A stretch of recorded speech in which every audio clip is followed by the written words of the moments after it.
Okey. Sebelum kita mulakan kelas, saya nak tanya seorang kepada kamu. Minggu lepas kamu belajar tajuk apa? Boleh bagi tahu saya tak?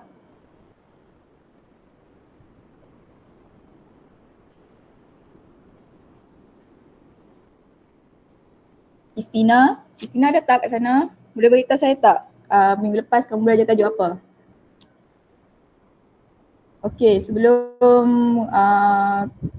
kita mulakan kelas, saya akan beritahu kamu yang kehadiran akan diambil pada penghujung kelas. So, saya nak kamu semua stay pada penghujung kelas. Siapa boleh bagi tahu saya minggu lepas? Zulaika? Minggu lepas kamu belajar tajuk apa ya? Surat 37.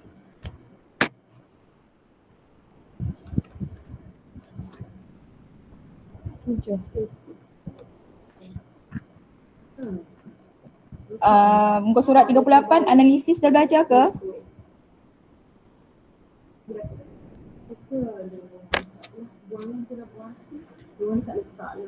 Belum? Okey.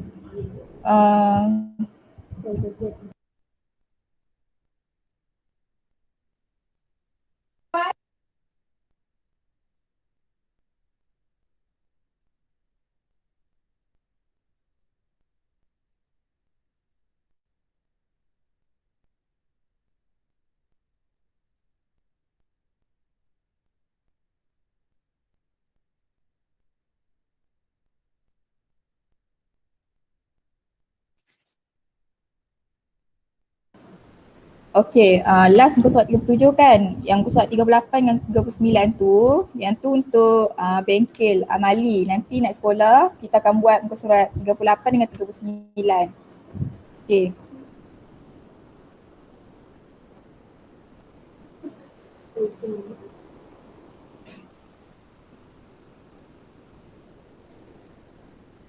Okey, saya ada share screen. Kamu nampak tak?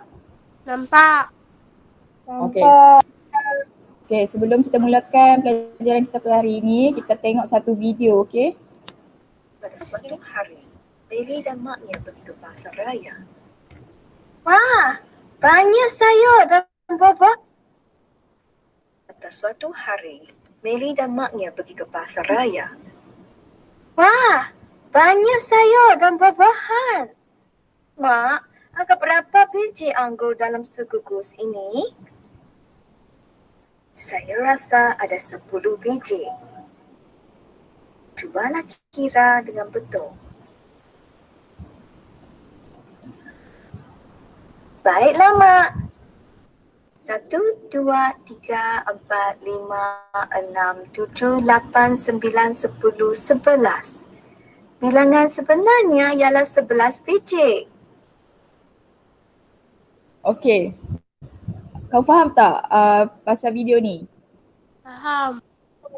Faham. Okey, apa video ni dia cerita apa? Apa maksud video ni? Siapa tahu?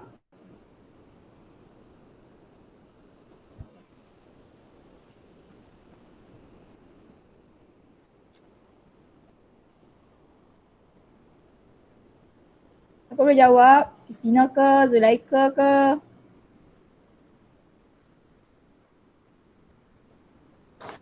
Kau tahu tak apa maksud video ni? Nak saya ulang sekali lagi ke? Bolehlah. Boleh. Okey. Pada suatu hari, Mary dan maknya pergi ke Kamu pasar tengok betul-betul raya. ya video ni? Wah, banyak sayur dan buah-buahan. Mak, agak berapa biji anggur dalam segugus ini? Saya rasa ada 10 biji. Cubalah kira dengan betul. Baiklah, Mak. 1, 2, 3, 4, 5, 6, 7, 8, 9, 10, 11. Bilangan sebenarnya ialah 11 biji. Okey. Siapa faham video ni? Masa anak dia tu tanya dekat mak dia berapa biji anggur tu. So mak dia kata apa? 10. Ada 10 biji. 10. Okey.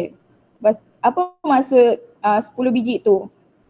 Mak dia tahu tak bilangan sebenar sebelum anak dia kira tu, mak dia tahu tak bilangan sebenar anggur tu? Tak. Kan?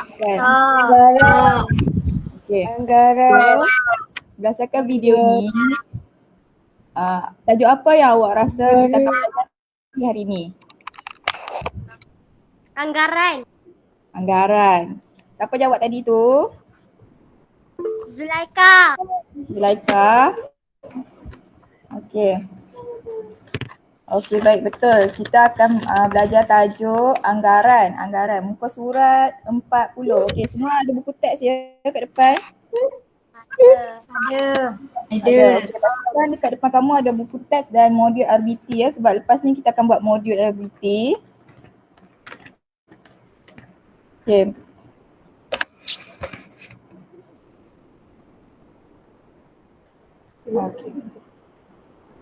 Okey.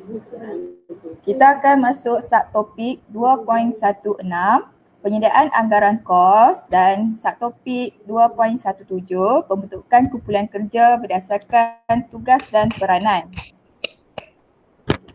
Okey. Anggaran. Okey, baik. Okey, apa yang kamu akan pelajari berdasarkan subtopik 2.16 dengan 2.17? Yang pertama, kamu dapat menunjukkan cara penyediaan anggaran kos berpandukan konsep SMART. Yang kedua, kamu dapat membina jadual kerja perancangan projek dengan memperincikan setiap tugasan dalam jadual kerja. Okey, baik. Penyediaan anggaran kos, kita masuk kepada pengertian penyediaan anggaran kos. Okey, yang pertama, penyediaan anggaran kos ialah satu proses yang wajib dilakukan oleh perunding bahan yang bertindak sebagai tempat rujukan kepada pihak pelanggan.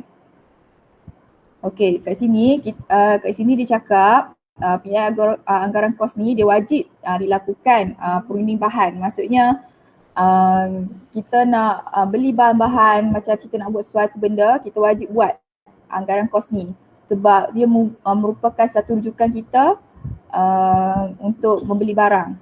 Okey. Yang kedua, belanjawan perlu disediakan oleh pengurus projek sebelum menyediakan reka bentuk produk atau perkhidmatan. Okey. Belanjawan ni pengurus projek perlu menyediakan belanjawan sebelum suatu produk atau perkhidmatan dilakukan. Okey, yang seterusnya terdapat dua kaedah yang kita boleh digunakan oleh pengurus projek dalam penyediaan anggaran kos, iaitu yang pertama, kaedah unit dan kuantiti. Kaedah unit atau kuantiti. Boleh ikut ke? Saya laju ke? Boleh ya? Kamu boleh tengok buku teks kamu muka surat 40. Mana pensel tu? Okey. Okey, kaedah unit atau kuantiti ini, kaedah ini dikenali sebagai anggaran mengikut kuantiti barangan atau perkhidmatan. Okey. Dia kaedah pertama ni kita kalau nak guna, kita mestilah menganggar kuantiti barangan atau perkhidmatan yang kita akan gunakan untuk membuat suatu produk atau perkhidmatan. Okey, contohnya. Okey, contoh kita nak buat satu kerusi, sebuah kerusi, okey. Kos sebuah kerusi adalah RM15 satu unit. Okey, kalau kita nak buat 20 buah kerusi, 20 buah kerusi darab dengan RM15. So maksudnya satu kerusi tu sama dengan RM15. Faham tak? Faham. Okey, faham. Okey. Jumlah anggaran kos yang kita dapat adalah RM300 kerana kita nak buat 20 kerusi. So satu kerusi 15, 20 darab 15 sama dengan 300. So ini untuk kaedah pertama. Untuk kaedah kedua, kita menggunakan konsep SMART. Konsep SMART tadi, kamu akan pelajari yang menggunakan konsep SMART. Okey, SMART. Apa maksud SMART? S, spesifik. Okey, spesifik. Apa maksud spesifik ni? Iaitu apa tujuan atau objektif projek yang kamu akan hasilkan. Apa tujuan kamu buat projek tu? Okey, M, measurable. Okey, measurable ni boleh diukur. Okey, kamu ukur kos-kos yang terlibat. Kos bahan mentah, overhead, dan sebagainya. Okey, A, attainable. Attainable ni mampu dilaksanakan mengikut keupayaan kewangan dan tenaga kerja. Okey, kamu mampu laksanakan projek tersebut mengikut kewangan kamu, sumber kewangan kamu yang ada dan tenaga kerja yang mencukupi. Okey. R, realistik. Sesuai dengan kehendak pengguna atau tidak, dan adakah kehendak pengguna tu mencapai tujuan atau matlamat utama projek. Okey, realistik ni dia hendaklah sesuai dengan kehendak pengguna. Kita jangan buat suatu produk atau projek tu tidak mengikut kehendak pengguna, sebab nanti kalau kita buat tu macam sia-sia sebab pengguna tak guna pun. Macam contoh kerusi ni, kita buat kerusi macam pengguna macam tak boleh nak duduk, macam tak selesa kan, mesti kita buat dapat menyelesaikan pengguna. Okey, dan adakah pengguna tu dia dapat tak mencapai tujuan utama projek yang kita lakukan ni. Okey, yang terakhir T, time bound. Time bound ni iaitu jangka masa dan sumber kewangan yang ditetapkan untuk menyiapkan projek berjaya dapat dicapai. Okey, kita tetapkan satu jangka masa untuk buat kerusi ni dan sumber kewangan yang telah ditetapkan oleh pengurus projek ni untuk menyiapkan projek ni kita berjaya dicapai. Okey, faham tak untuk dua-dua kaedah ni? Faham. Hello? Okey, faham. Okey, baik. Seterusnya, kita masuk lebih mendalam mengenai kaedah SMART, iaitu S, specify, iaitu tujuan projek. Okey, contoh kita nak buat tujuan projek ni, kita mestilah nyatakan nama projek. Contoh saya nak buat projek bingkai gambar. Okey, dalam buku teks kamu, muka surat 41, okey, kamu lihat muka surat 41, tujuan projek dia buat baka serbaguna. Okey, tapi kali ni saya nak buat bingkai gambar. Kamu boleh buat projek apa-apa pun sebab nanti naik sekolah kita akan buat muka surat 38 dengan 39 yang tadi tu. So kamu kena dengar betul-betul lah sebab nanti nak kena buat macam folio. Okey. Okey, tujuan kita nak buat bingkai gambar ni adalah untuk nak hiasan dinding dan meja tulis. So macam bingkai gambar ni kita boleh letak gambar-gambar family kita, kawan-kawan kita. So dia sebagai hiasan dinding atau kita boleh letak kat meja juga. Okey. Bilangan. Contoh saya nak buat bilangan bingkai gambar ni saya nak buat 100 unit. Okey. Nak buat 100 unit. Okey, sasaran. Okey, kehendak pengguna. Saya nak sasarkan untuk cikgu-cikgu dan pelajar atau dan lain-lain, dan orang lain pun boleh beli juga bingkai gambar saya ni. Okey, baik. Faham ke untuk specify tadi? Faham. Okey, faham. Okey, kita masuk M, measurable. Kita ukur pengagihan wang. Okey, untuk mengukur pengagihan wang, kita hendaklah memfokuskan kos-kos pengeluaran seperti kos bahan mentah. Kos bahan mentah ni macam kos alat-alat yang kita nak buat bingkai gambar tersebut. Kos overhead, kos upah, tambah dengan kos upah, tambah dengan kos overhead. Okey, tambah ketiga-tiga ni kita akan dapat kos pengeluaran untuk bingkai gambar tersebut. Kos bahan, tambah kos upah, tambah dengan kos overhead. Okey. Yang seterusnya, kos bahan mentah. Okey, kos bahan mentah yang terdiri daripada kayu. So bingkai gambar tu saya nak buat daripada kayu. Papan lapis untuk lapis kat belakang bahagian dia. Paku untuk pakukan kayu tersebut. Cat, saya nak mencantikkan bingkai gambar lagi tersebut. Saya gunakan gam juga bagi mengukuhkan lagi sebelum mempakukan dia. Dan last kali saya gunakan kertas las. Kertas las ni kertas pasir saya untuk melincirkan permukaan kayu tersebut supaya nanti tak adalah terlekat macam selumbar kayu dekat tangan ke apa. Nanti kita pegang smooth je kalau kita guna kertas las tu. Okey, baik. Okey, jumlah kos bahan. Okey, kamu dengar ya betul-betul cara nak kira jumlah kos bahan. Kita nak masuk dalam kira-kira dah. Kalau boleh ada buku nota dekat depan kamu macam buku untuk contohnya nak tulis. Okey. Jumlah kos bahan.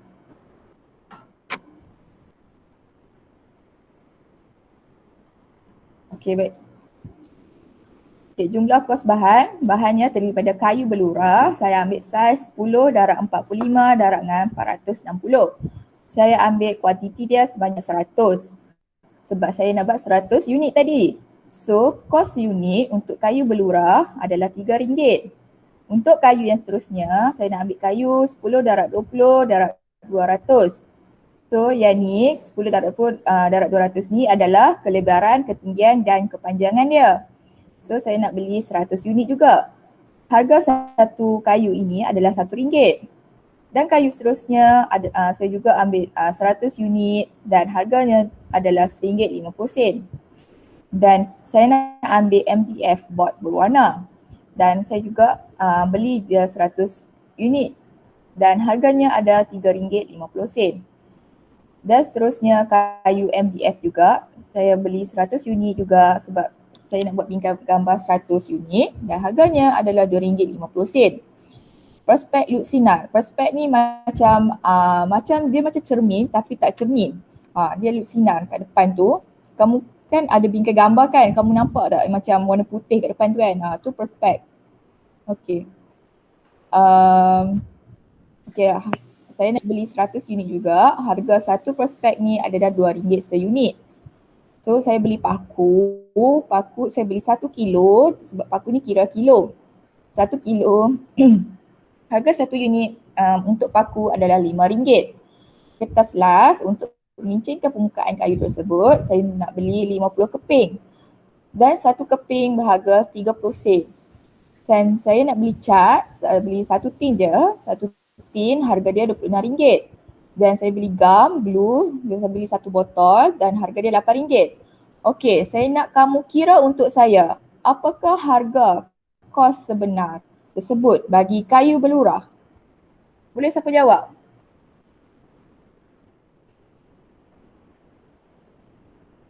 Atau saya nak panggil nama?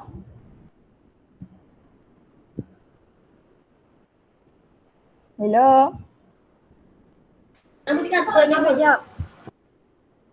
Okey. Kamu ada kalkulator tak depan kamu? Kira? Ya. Okey, mari kita kira sama-sama. Okey, kalau saya nak beli kayu berlurah 100 kuantiti tapi harga dia satu unit RM3, so berapa harga sebenar dia? Total dia berapa? Jumlah dia?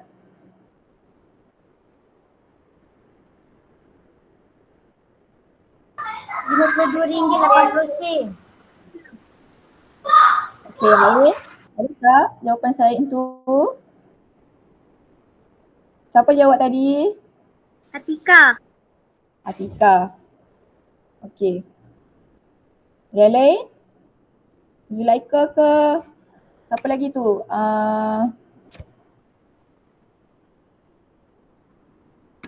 Okay, saya panggil nama lah. Boleh? Ke yang lain tak kira lagi?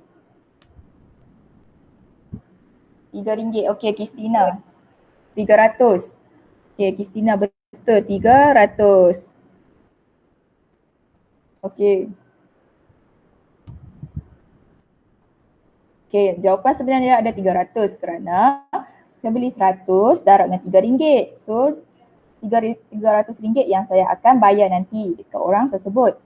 Okey, yang seterusnya, siapa boleh kira? 100. Saya nak beli 100 unit. Harga dia RM1, 1 unit. Berapa kos sebenarnya? 100. 100. Siapa jawab tadi? Zulaika. Zulaika. Okey. Betul 100. Yang seterusnya, kayu berapa ringgit? RM150. 150. Betul. Siapa jawab tadi? Kristina Zahra. Kristina. Yang lain? Selain Kristina, Atika dengan Zulaika, yang lain tak nak jawab ke? Okey, betul 150. Seterusnya, saya nak beli 100 kuantiti MDF board ni. Dan harga dia ada RM3.50. 350. Okey, baik. Siapa jawab tadi? Kristina. Kristina lagi. Okey, yang lain? Betul, 350. Ya? Kristina Humaira. Tadi tu Kristina Zahra. Oh, ada 2 Kristina lah. Okey. Okey, baik. Okey, yang seterusnya untuk MDF buat seterusnya 250. 250. Okey, siapa jawab tadi? Laika. Laika. Okey, 250 betul. Yang seterusnya prospek 200. 200 betul. Siapa jawab tadi? Christina Humaira. Ya? Christina Humaira. Oh, Christina Umaira. Okey. Okey, kenapa saya tanya siapa yang jawab tu? Sebab nanti naik sekolah kamu boleh tuntut hadiah dekat saya. Okey, saya nak kamu semua aktif dalam kelas saya. Okey, jawab. Okey, yang seterusnya. Kalau paku saya beli 1 kilo, harga dia harga dia RM5. Berapa yang saya perlu bayar? RM5. RM5, betul. Okey, yang seterusnya. Kalau saya beli 50 keping kertas las, harga dia RM30. Berapa yang saya perlu bayar? 30 sen. 30 sen. Ya? Apa jawab tadi? 30 sen. Berapa sen? Kuat sikit, saya tak dengar. 30 sen. 30 sen? Betul ke? Sebab harga dia RM2. Okey, siapa jawab tadi? Christina Humaira. Yang Maira lagi. Okey. Okey, harga dia RM15. Kenapa? 50 darab dengan 30 sen. Sebab saya nak beli 50 keping. Tapi harga satu keping tu 30 sen. So, 50 keping dapatlah harga dia RM15. Okey, cat. Saya nak beli satu tin. Harga dia RM26. Berapa harga yang saya perlu bayar kat orang tu? 26. 26 RM26. Okey, baik. Terusnya, yang terakhir, glue. Gam, satu botol. RM8. RM8. RM8. Okey. Total semua kos sebenar ni, berapa yang perlu saya bayar sekali dekat orang tu?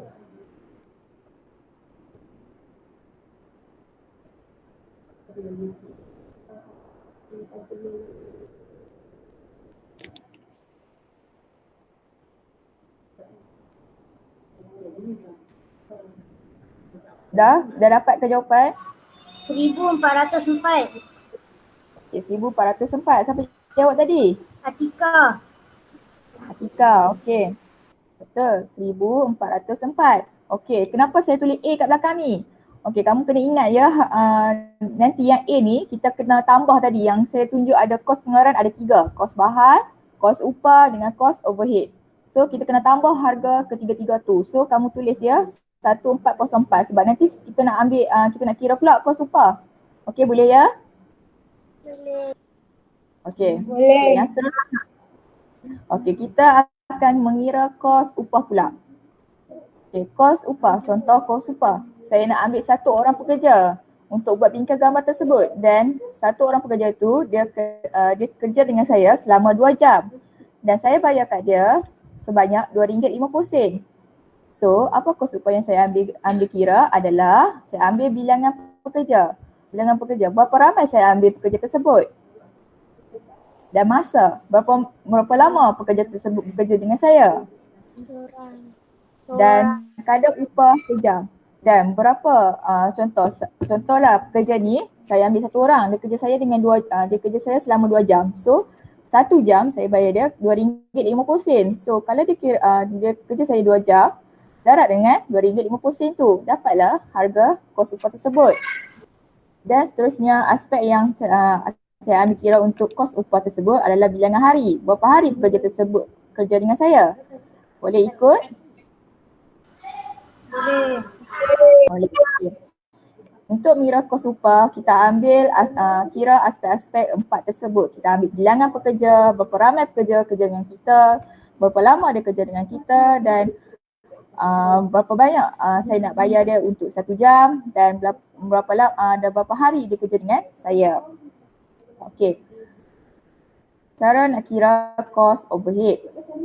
Kos overhead terdiri daripada bil elektrik, bil air, bil telefon, kos pengangkutan dan sewa tapak. Okay, kos overhead ni macam kos pekerja tu dia kerja dengan saya. So saya kena lah bayar bil elektrik, bil air, bil telefon yang ada telefon untuk beli barang tersebut. Kos pengangkutan dia nak ambil barang yang dia telah beli dan sewa tapak, dan saya bayar sewa tapak yang saya kedai saya tersebut. Okey, boleh ikut? Boleh.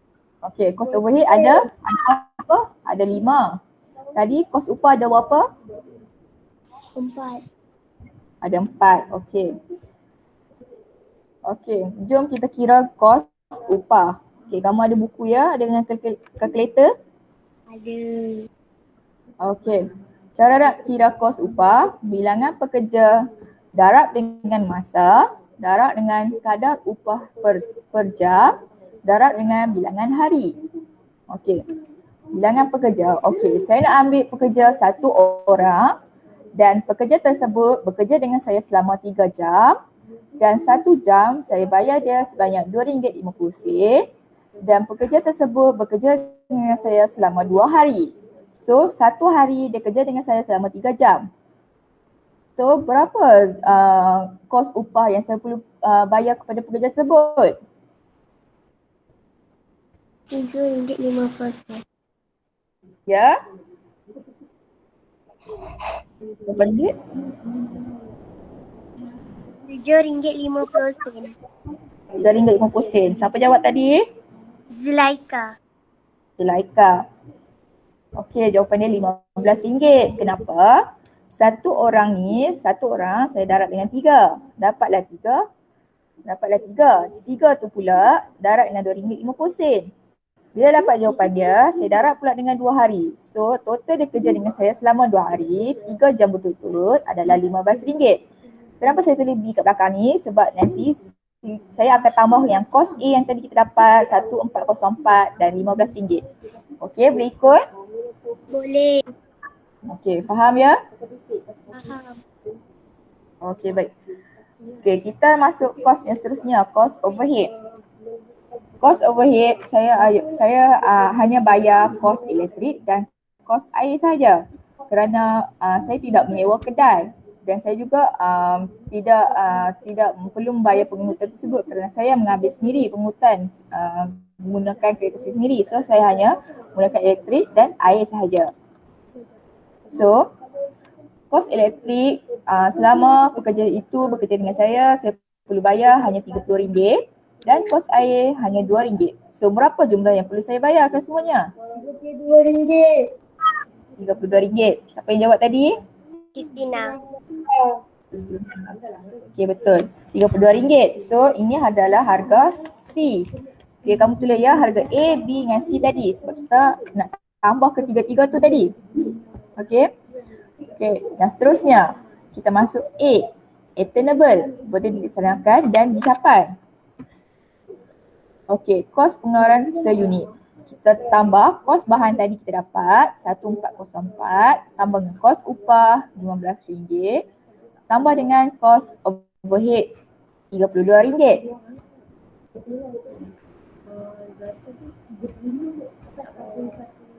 So, berapa jumlah yang saya perlu bayar untuk satu unit pengeluaran? Contohnya saya nak keluar 100 bingkai gambar tadi. So, satu bingkai gambar tu RM451. RM1,451. RM451. Siapa jawab tadi? Boleh serta nama? Atika. Atika, okey. Jawapan dia adalah RM1,451. Okey, kamu catat ya harga total ni sebab nanti kita akan kira yang harga seterusnya. Okey, kos modal. Kita nak masuk kos modal pula. Okey, kita anggarkan kos pengeluaran untuk 100 unit bingkai gambar saya nak keluar. Berapa modal yang saya perlu bayar? Iaitu kos pengeluaran seunit bahagi dengan bilangan unit.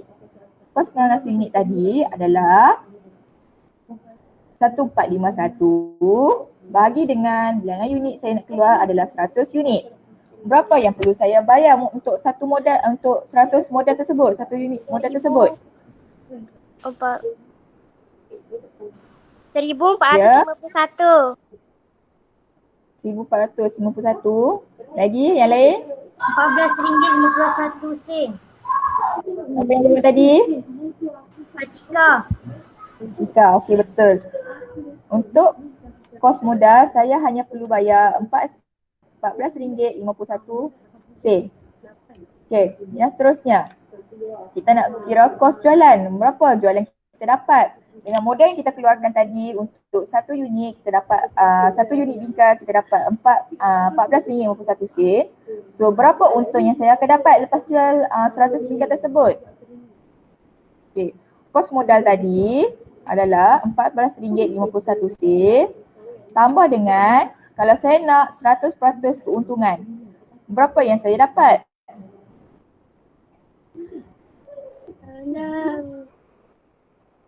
Pak, kamu tahu tak? Kalau macam saya nak untung 100%, berapa peratus keuntungan yang saya akan dapat? Kamu boleh tengok muka surat 41 yang bawah tu, kos jualan. Okay, contoh kalau saya nak 100% keuntungan, saya mestilah harga dengan kos modal tersebut juga RM14.51. Tapi kalau saya nak dapat 50% keuntungan, separuh daripada harga tersebut, saya perlu bagi RM14.51 darab dengan 50%. Kalau peratus kita kena adalah kena bagian 100. So kalau tambah dua ni RM14.51 tambah RM14.51, berapa jualan yang saya akan dapat? RM29.02. Okey, RM29.02 saya akan dapat. Okey, baik. Jumlah yang boleh dicapai. Berapa jumlah yang saya boleh capai? Iaitu kos jualan tolak dengan kos modal tadi. Okay, saya akan dapat keuntungan saya kalau saya dapat 100% keuntungan. So berapa kos jualan tadi?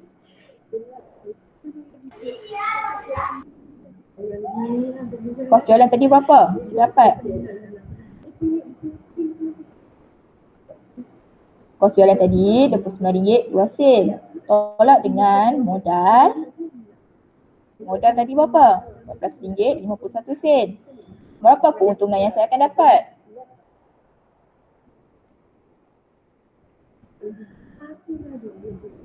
RM14.51. Okey, jawapannya saya akan dapat harga yang balik tadi lah, RM14.51. Okey. Setakat ni boleh ke faham? Kos jualan dengan jumlah mencapai? Boleh, okey. Sebab lepas ni kamu kena buat folio ya, lepas naik sekolah ni kamu kena kita buat amali. Okey, yang seterusnya kita masuk realistik, kesesuaian dengan kehendak pengguna. Okey, realistik ni maksudnya kita naklah selari dengan tujuan dan keperluan pengguna. Keperluan pelanggan kita nak beli, kita mestilah selari dengan tujuan mereka. Dan seterusnya kita mestilah membuat analisis perbandingan harga dengan produk seakan-akan sama dalam pasaran. Contohnya adalah, okey, pelanggan tersebut dia nak beli kereta Viva, tapi dia tanya saya, ada tak kereta lain? So saya perlu bandingkan harga produk yang sama-sama yang seakan-akan sama dengan kereta tersebut kat dalam pasaran. Sebabnya dia nak contoh kamu boleh tengok sini, jenis kereta dia nak jenis Viva.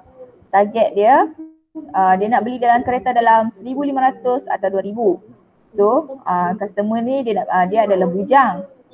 Dan jumlah kereta yang dia nak beli adalah 4 seat sahaja, iaitu 4 kerusi.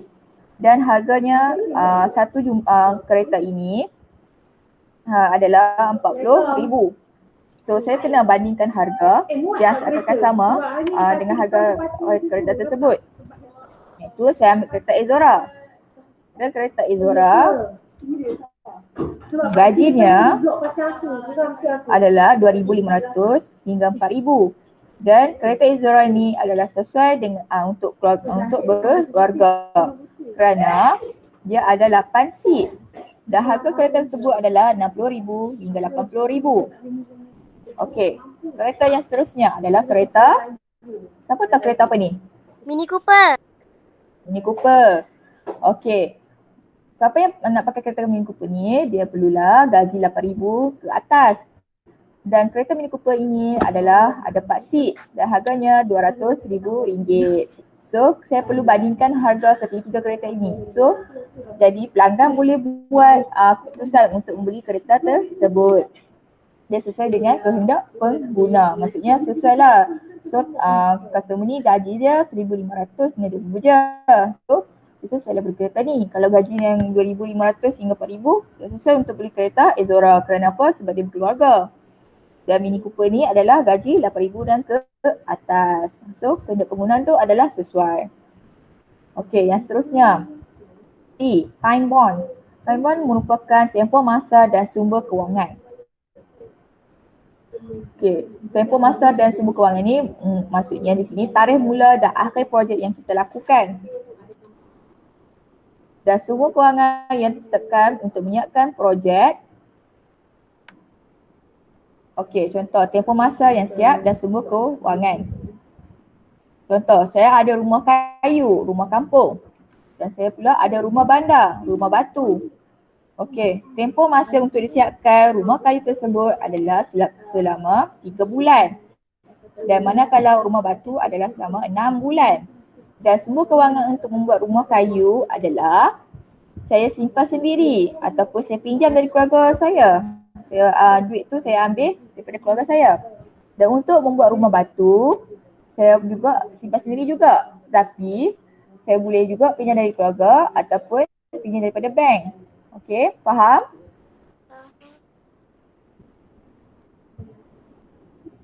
No? Faham. Okey. Okey, baik. Okey, kita akan masuk subtopik yang seterusnya, konsep pembentukan kumpulan kerja berdasarkan tugas dan peranan. Okey, kumpulan kerja ialah ahli pasukan dalam suatu organisasi. Okey.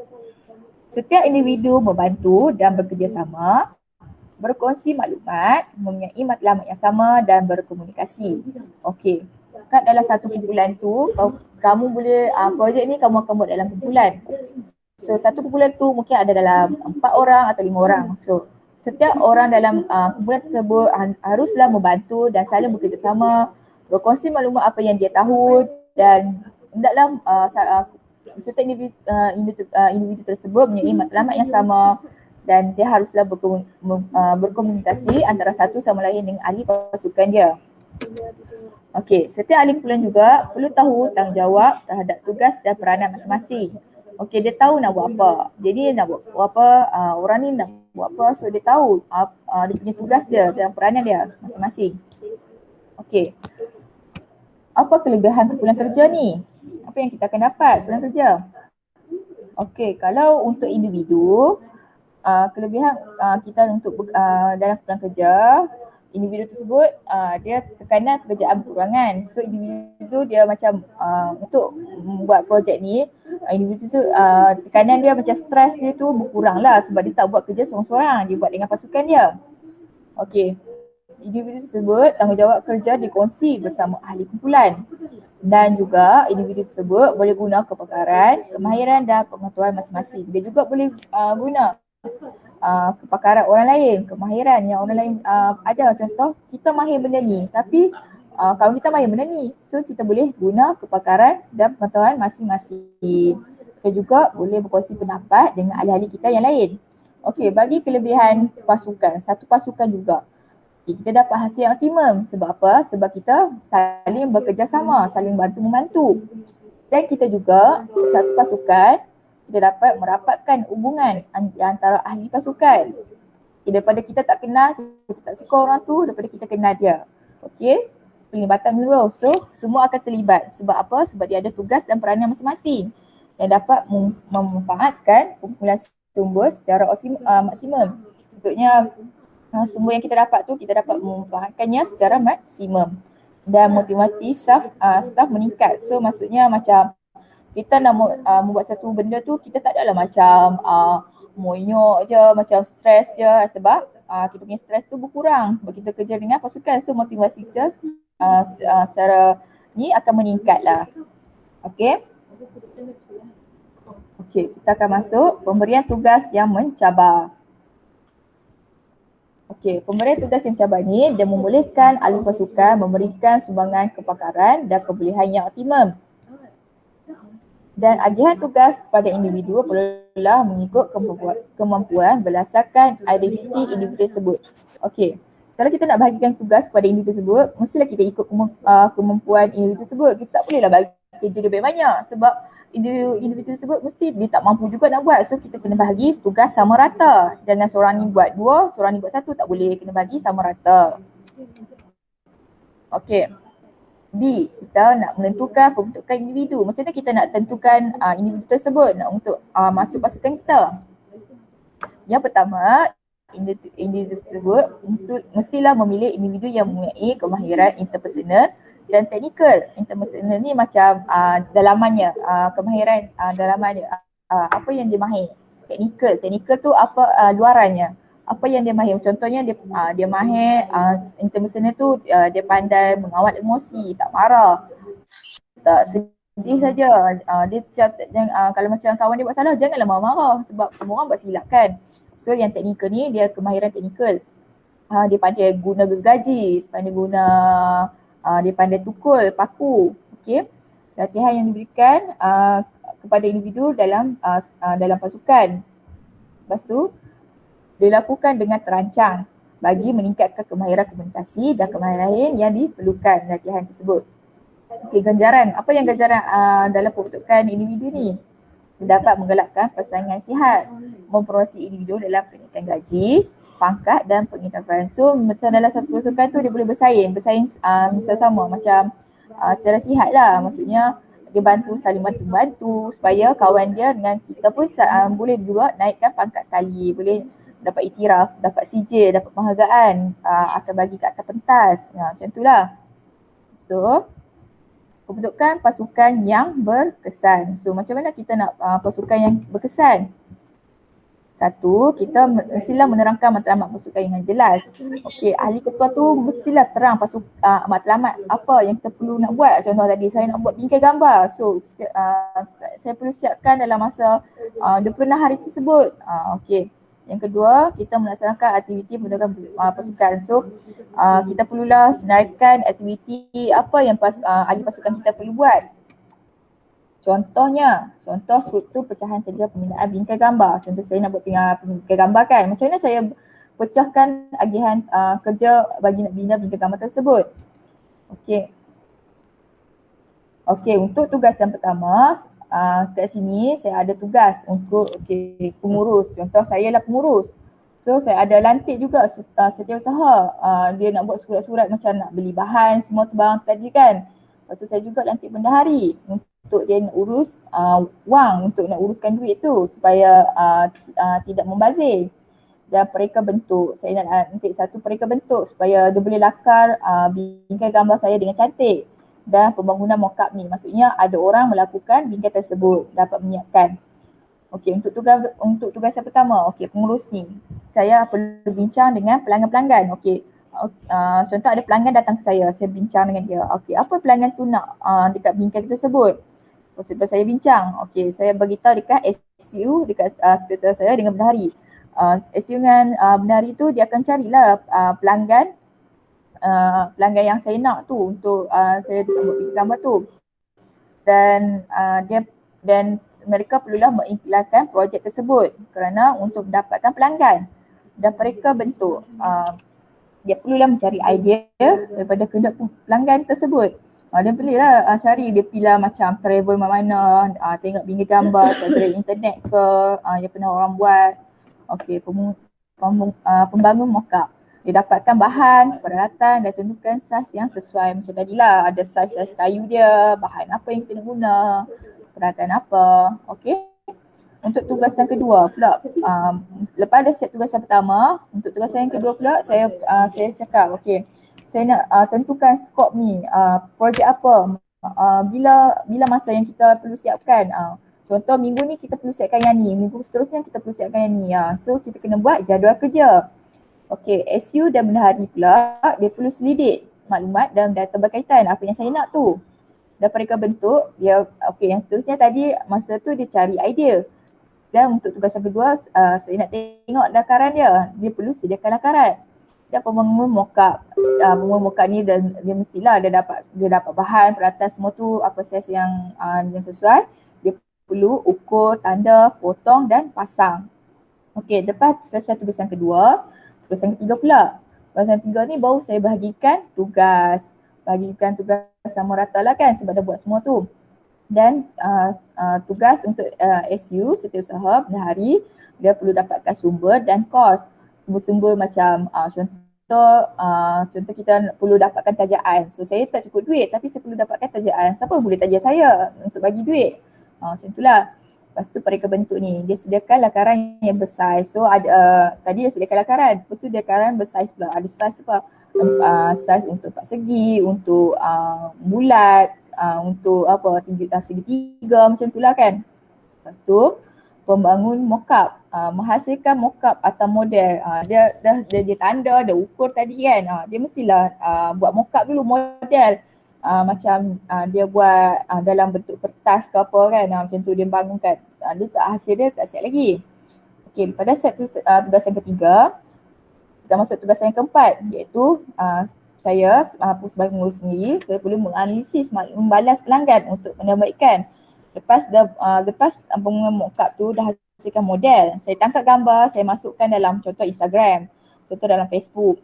Okey, saya tanya, apa yang perlu saya tambah baik, apa yang pelanggan nak lagi berdasarkan model tersebut yang dibangunkan oleh pembangun mockup.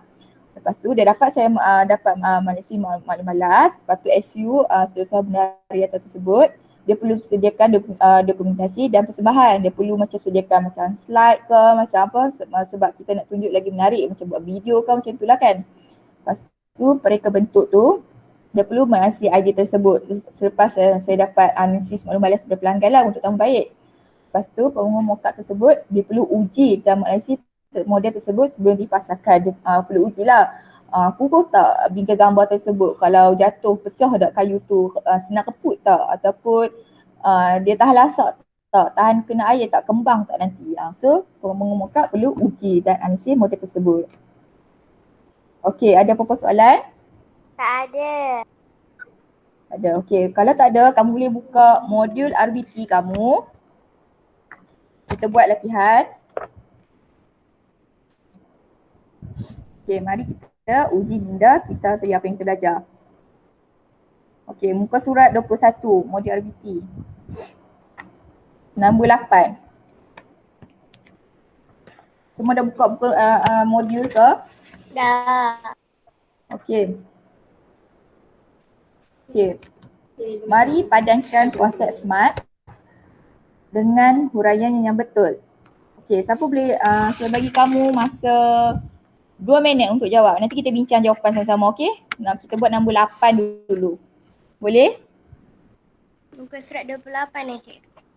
Muka surat 21, nombor 8.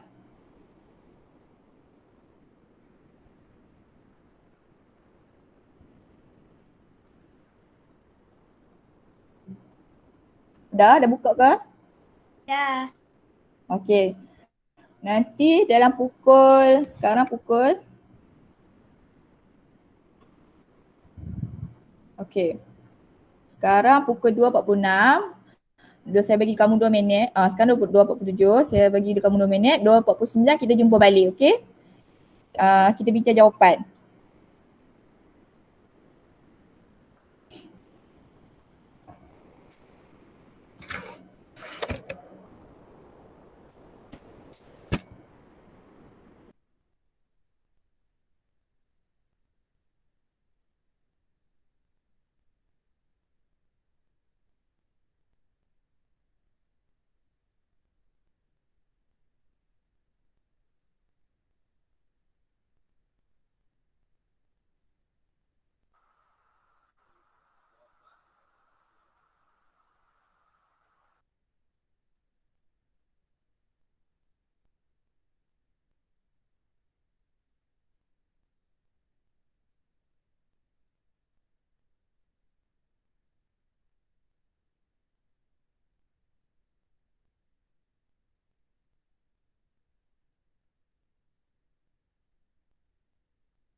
Cikgu dah siap.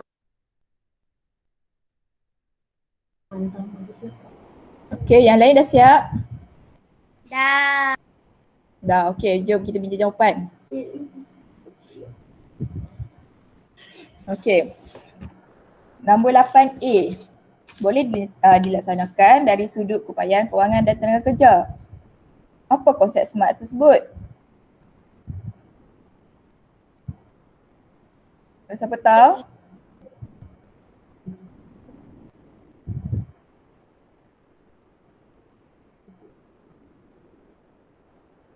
Nak saya sebut nama ke? Saya panggil nama. A. Betul. Okey. Okey, yang kedua B. R. R. Okey, siapa jawab tu? Zulaika. Baiklah. Okey, yang seterusnya C. Apa dia? S.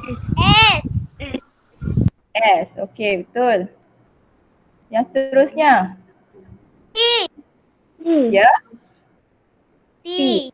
Okey, T. Betul. Dan yang terakhir M. M. Okey, betul. Okey, kamu buat pula nombor 9 kan dah buat dah? Belum. Belum, okey. Kita buat nombor 9 pula.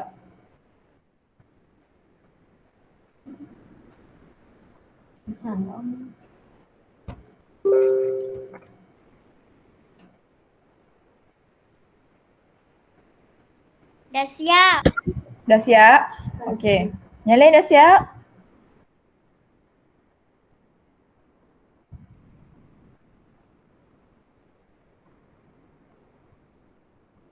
Kalian semua dah siap? Dah.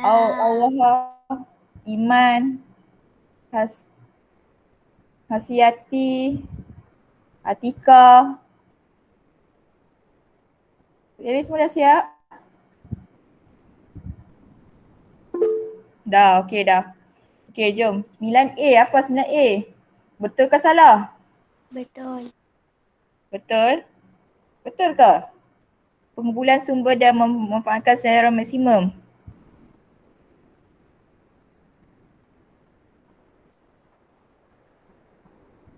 Kelebihan pembentukan kerja bagi individu. Yang tadi tu. Kelebihan dia. Betul ke? Kelebihan bagi individu. Kan tadi ada dua, individu dengan pasukan. Apa kelebihan individu? Dapat secara maksimum tu bagi dia adalah pasukan. Tengok ni. Dapat memanfaatkan penggunaan sumber secara maksimum ni adalah pasukan. So betul ke salah nombor A tu? Salah. Salah. Okey. Yang kedua B, betul ke salah? Betul. Betul.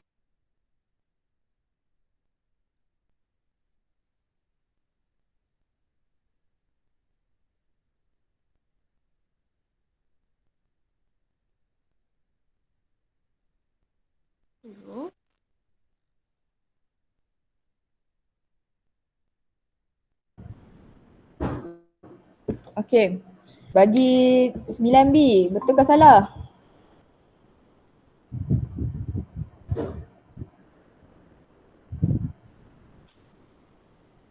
Siapa boleh jawab? Betul. Betul. Betul. Okey. Hmm.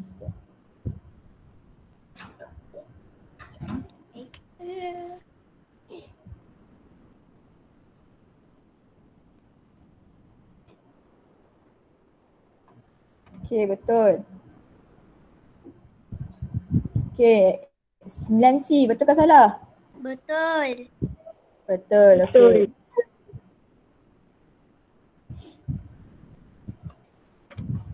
Okey. Yang seterusnya, kita muka surat 26 pula. Okey, semua muka surat 26. Dah. Kita buat nombor 1A. Okey, nombor 1. Liana ingin menghasilkan 150 unit ukiran mini penyu yang diperbuat daripada kayu untuk dijual bersempena karnival alam sekitar di sekolahnya. Jadah di bawah menunjukkan senarai bahan dan alatan yang digunakan untuk menghasilkan ukiran tersebut. Okey, nombor 1. Bahan yang digunakan adalah kayu, sebanyak 75 unit, RM2 dan seterusnya. Okey, 1A. Apakah kaedah idea reka bentuk yang digunakan oleh Diana?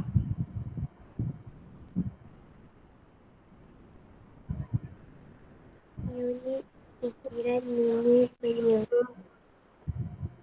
Okay, kaedah idea reka bentuk yang digunakan oleh Diana adalah Buku. menukar size objek. Okay, dapat? Okay, seterusnya. Nyatakan cost overhead yang perlu diambil kira oleh Liana. Okay, cost overhead apa tadi? Seperti apa tadi? Macam apa tadi? Macam bil apa? Elektrik, bil air, bil telefon. Okey. Bil air, bil elektrik,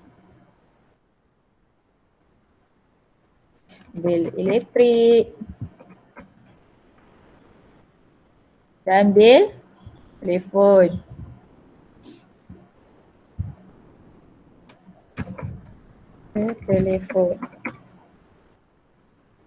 Okey. Kita tengok yang bawah tu pula. Okey, jadi so kira cost overhead adalah RM30. Dan Liana tidak mengupah pekerja. Dia kerja seorang lah, Liana ni buat seorang.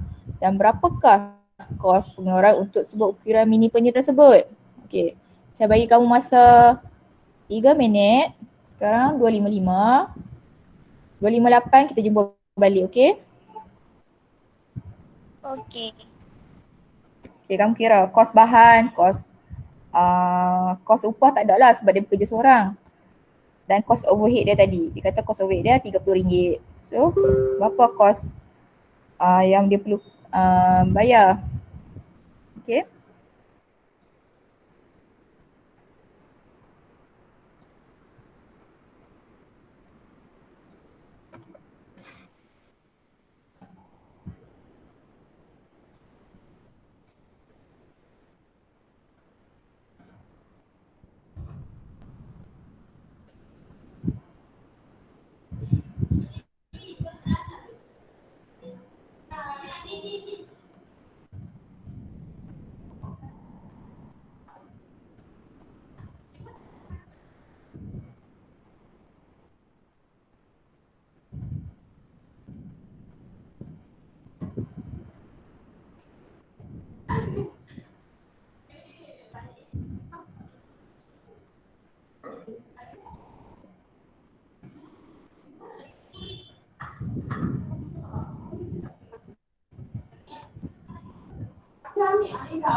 Okay, dah siap ke? Dah. Dah, okay. Kos bahan apa tadi? Dia beli kayu. Berapa? 75 unit. Darab dengan RM2.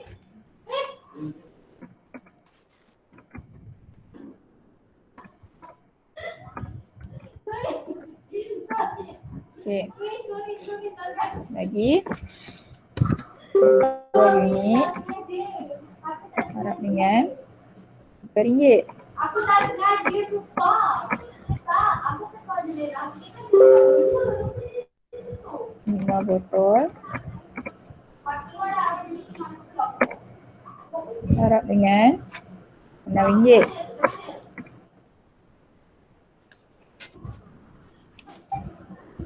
Satu set darab dengan RM30. Satu set darab dengan RM7. 2 unit darab dengan RM12.50. Okey. Boleh kamu tambah dekat saya? Berapa? 35 unit darab dengan RM2. Berapa total kita dapat? Berapa ringgit? 150. 150. Okey, lagi? Terusnya 2 unit.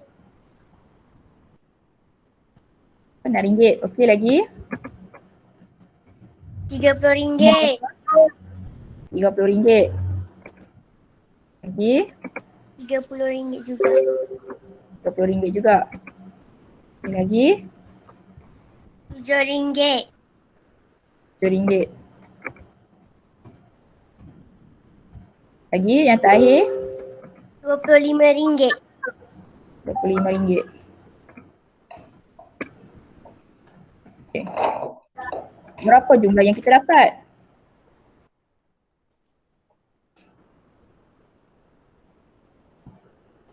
RM248. RM248. Okay.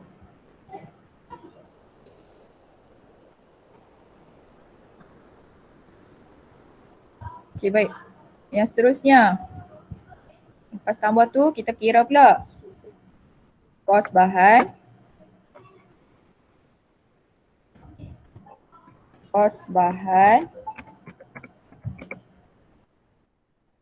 tambah kos upah tambah kos overhead. Okay, berapa kos bahan tadi? 2, 4, 8. RM148. Kos sedikit lagi. Aku dah terlebih masa ni saja. Kan kos upah tadi dia tak ada, dia tak ambil pekerja, so kosong RM1. Kos overhead tadi berapa dia kata kat atas ni? RM30. RM30. Okey, total dia berapa? Jumlah dia? RM278. RM278. Okey.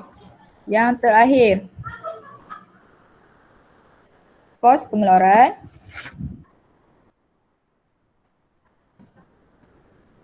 untuk sebuah ukiran mini.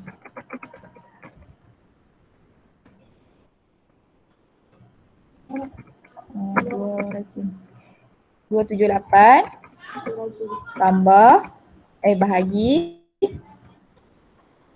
dengan berapa tadi? Dia buat keluar berapa unit? Buat keluar 150 unit. 150 unit. So berapa total dia?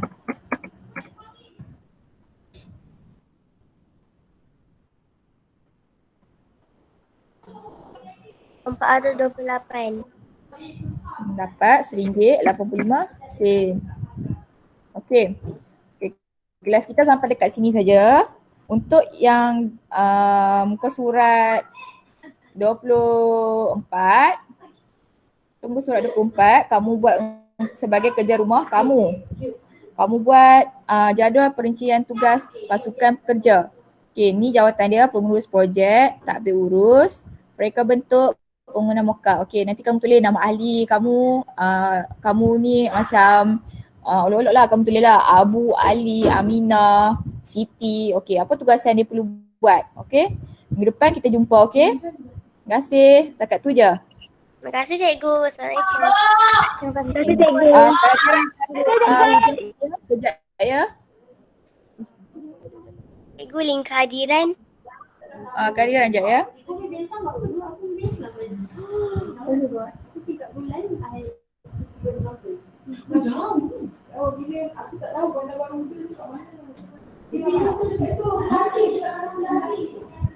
Sekejap.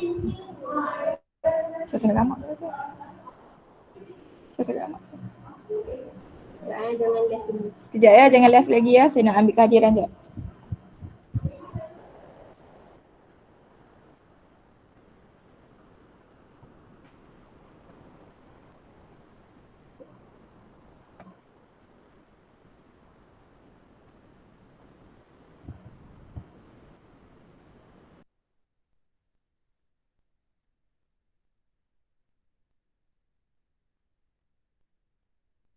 Kenapa lag?